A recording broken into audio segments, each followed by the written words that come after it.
লন্ডনে প্রধান উপদেষ্টার সাথে বিএনপির প্রধান জনাব তারেক রহমানের বৈঠকের পর একটা আলোচনা ছড়িয়ে পড়েছে। সেটা হলো, আমরা যখন এই ধরনের আলোচনা হয়, আমরা সোফার এই ধরনের সংস্কৃতিতে অভ্যস্ত যে কে জিতলো কে হারলো, সরকার জিতলো না বিএনপি জিতলো, বা এর বাইরে জামায়াত আছে এবং এনসিপিকেও আমরা এখন আলোচনার মধ্যে রাখি, কে জিতলো কে হারলো এই হিসাব নিকেশ শুরু হয়।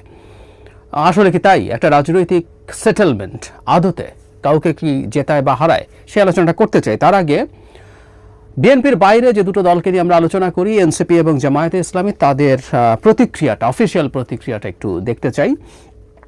সেখানে প্রথম আলোতে হেডলাইন হচ্ছে এরকম: জামায়াতে ইসলামী নিয়ে একটি দলের প্রতি বিশেষ অনুরাগ প্রধান উপদেষ্টার নিরপেক্ষতা ক্ষুণ্ণ করেছে। মানে এখানে তারা যা যা বলছেন যে একটা দলের সাথে কথা বলে একটা যৌথ বিবৃতি দেয়া হয়েছে, সেটাকে তারা নৈতিকভাবে যথার্থ নয় বলে মনে করছেন। তিনি বলছেন এটা দেশের রাজনৈতিক সংস্কৃতির ব্যত্যয়। তিনি একটা বিশেষ দলের প্রতি অনুরাগ প্রকাশ করেছেন যা তার নিরপেক্ষতা ক্ষুণ্ণ করেছে। এটা নিয়ে গুরুত্বপূর্ণ প্রশ্ন আমি জামায়াতকেই করতে চাই, একটু পরে আসছি। তারপর তারা বৈঠক করেছেন, কথা বলেছেন। এরপর তারা বলছেন যে বৈঠকটাকে তারা ওয়েলকাম করছেন, যেটা স্বাভাবিক, যেহেতু সরকার প্রধান বিভিন্ন রাজনৈতিক দলের সঙ্গে পৃথক বা বৈঠকভাবে, আলাদাভাবে বা একত্রে বৈঠক করছেন, সো এটা হতেই পারে। কিন্তু ওই যে সেই কথাটা যে তারা এটা করা ঠিক হয়নি বলে বলছেন। তারপর তিনি বলছেন বাংলাদেশে অনেকগুলো রাজনৈতিক দল যেহেতু আছে, সবার সাথে আলোচনা করেই এটা ব্যাপারে সিদ্ধান্ত নেওয়াটা সঠিক বলে বিবেচিত হতে পারত। তারা বলছেন, আমরা আশা করি অবাধ, সুষ্ঠু, গ্রহণযোগ্য নির্বাচনের জন্য বর্তমান অন্তর্বর্তী সরকার নিরপেক্ষ থেকে লেভেল প্লেইং ফিল্ড তৈরি করবেন এবং বিচার সংস্কারের ব্যাপারে যথাযথ পদক্ষেপ নিশ্চিত করবেন। তারপর বলছেন তিনি দেশে এসে যে সংশয় দেখা দিয়েছে সেটা জাতির সামনে স্পষ্ট করবেন, ইত্যাদি ইত্যাদি। তাহলে মোটা দাগে, আমি খুব বিস্তারিত পড়লাম না, মোটা দাগে তারা বলছেন সংস্কার বিচার করতে হবে। আর যেভাবে তিনি বিএনপির সাথে বসেছেন এবং একটা যৌথ ঘোষণা দিয়েছেন, সেটাকে সঠিক বলে মনে করছেন। এটা নিরপেক্ষতা, একটি দলের সাথে তার টোনটা এরকম যে একটা দলকে একটু বিশেষ ট্রিটমেন্ট দেওয়াটা তার নিরপেক্ষতা ক্ষুণ্ণ করেছে। এই ভাষার উদ্দেশ্য কি আমরা বুঝতে চেষ্টা করব, এবং এনসিপিও যা বলেছে তার সাথে বেশ কিছু ক্ষেত্রে মিলও পাওয়া যাবে। তারা আসলে কি বলতে চান সেটা বুঝবো। কিন্তু আমি যে প্রশ্নটা জামায়াতকে করতে চেয়েছি, বিএনপিকে একটা এক্সট্রা ট্রিটমেন্ট দিল, উত্তর হচ্ছে দিল। এখন আমরা যদি পাল্টা প্রশ্ন করি, প্রধান উপদেষ্টা যখন মিটিং করে তখন জামায়াতের সাথে আলাদাভাবে বসেন বিএনপি, জামায়াত এবং এনসিপির সাথে বসলে আমি কোনোভাবেই সঠিক বলে মনে করি না, কিন্তু বিএনপির পর জামায়াতের সাথেও আলাদাভাবে প্রধান উপদেষ্টা বসাটাকে আমি যৌক্তিক বলে মনে করি। কারণ এই মুহূর্তে আমাদের রাজনৈতিক স্ফিয়ারে বিএনপির পর জামায়াতই শক্তি, গ্যাপ অনেক, কিন্তু দ্বিতীয় শক্তি। আমরা কি এই কথা বলি যে এটা করার মাধ্যমে নিরপেক্ষতা নষ্ট হয়েছে? ধরুন সম্প্রতি যে ওনার পদত্যাগের পরিস্থিতি যখন হলো, তখন একদিনে বিএনপি সাথে প্রথম মিটিং, তারপর জামায়াতের সাথে এবং শেষে এনসিপির সাথে একদিনে। পরের দিন দুটো গ্রুপে অনেকগুলো দল, সকালবেলা একটা গ্রুপ, তার মধ্যে অনেকগুলো দল, তারপর আরেকটা গ্রুপে অনেকগুলো দল। এখন ওই গ্রুপের কোনো দল কি বলবে যে জামায়াতের সাথে আলাদা বৈঠক করে আমাদেরকে কম গুরুত্ব দিয়ে জামায়াতের প্রতি এক ধরনের পক্ষপাত দেখানো? বিএনপি এনসিপিকেও যোগ করলো, এটা করে পক্ষপাত দেখিয়ে প্রধান উপদেষ্টা তার নিরপেক্ষতা নষ্ট করেছেন। কারণ আমাদের সাথে তো আলাদা করে প্রত্যেকটা দলের সাথে 1-to-1 বৈঠক করেননি। এই প্রশ্ন করবেন, এই প্রশ্নটা কি আমরা ভ্যালিড প্রশ্ন মনে করব? উত্তর হচ্ছে না।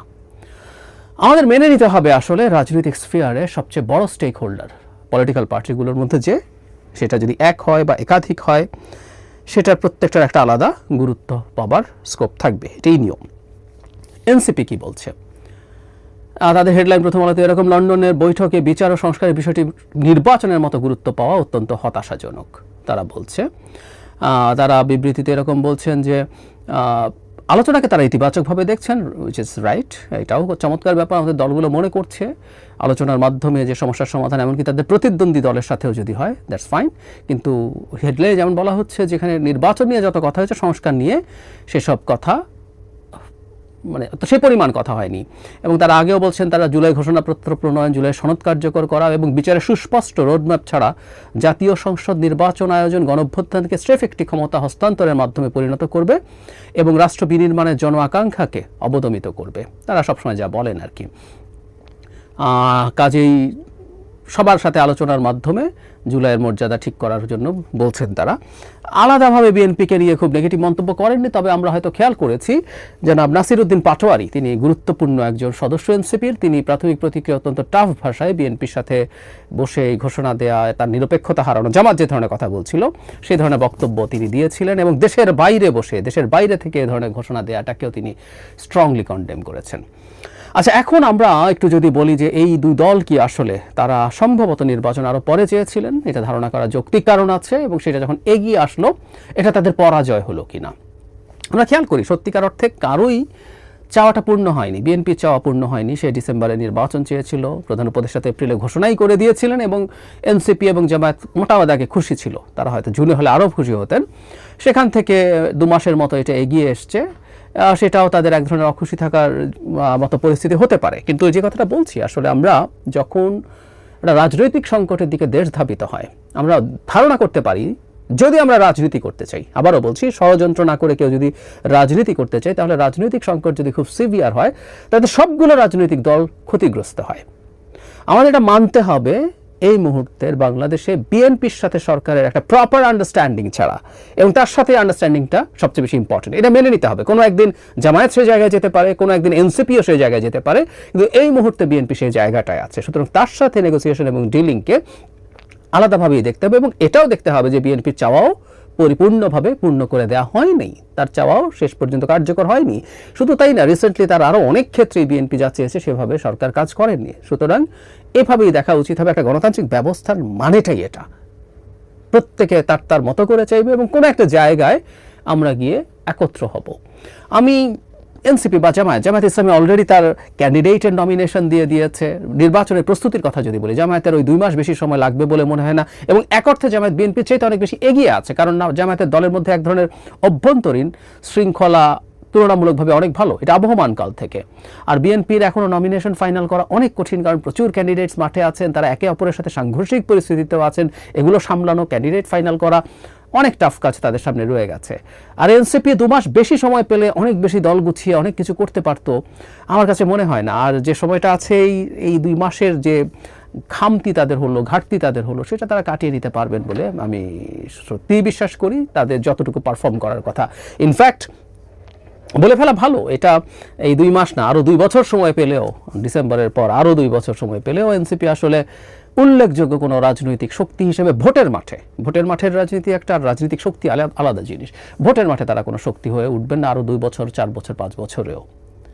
আমি প্রায় বলি যে 10 বছর পরও যদি এনসিপি একটা, মানে টপ তো দূরে থাকুক, কিন্তু একটা মোটামুটি রাজনৈতিক শক্তি হিসেবে দাঁড়ায়, যে বেশ কিছু সিটে জিততে পারে, এটা অনেক বড় সাফল্য হবে বলে আমি বিশ্বাস করি। তাদের সেদিকেই মনোযোগী থাকা দরকার। তাহলে যে কথাটা বলছিলাম, এনসিপি বা জামায়াত কি হারলো? উত্তর হচ্ছে না, কেউ হারেনি। বিএনপি হারেনি, সরকার না, কেউ না। আমরা একটা জায়গায় এসেছি, যদি থাকতে পারি, আমি কথাটা বারবার স্মরণ করিয়ে দেব, আমি মনে করি না ষড়যন্ত্র শেষ হবে। নির্বাচন পেছানোর জন্য কোনো একটা কেওস ঢাকার মাঠে তৈরি করা, মিয়ানমারের সাথে করিডোরের নামে একটা যুদ্ধ বাঁধিয়ে দেওয়া, এগুলো যে কোনো চেষ্টা চলতে পারে। আমি এখনও বিশ্বাস করি এই চেষ্টা যারা করবেন তারা সেই জায়গায় আছেন, সেই চেষ্টা তারা করে যাওয়ার সমূহ সম্ভাবনা আছে। সো আমাদের সতর্ক থাকতে হবে এই ব্যাপারগুলোতে। কিন্তু নির্বাচন হবে, এটা যদি ঘটে, সবাই একটু আগে আর একটু পরে তাদেরকে অ্যাডজাস্ট করে নেবেন, তাতে কারো পরাজয় হয়নি। পরাজয় হয়েছে একটা অংশের, যারা আসলে চান, মানে ফর দ্য টাইম বিং, আবারও বলছি, তারা আবার শক্তি সংগ্রহ করবেন, তারা কৌশল ঠিক করবেন, তারা ছেড়ে দেবেন সহজে বলে আমি বিশ্বাস করি না। তারা এটা চালিয়ে যাবেন, এবং আমাদের এই কারণেই ভোকাল থাকতে হবে। সেটা হচ্ছে যারা চেয়েছেন এই সরকারকে আনলিমিটেড টাইমের জন্য এক্সটেন্ড করা।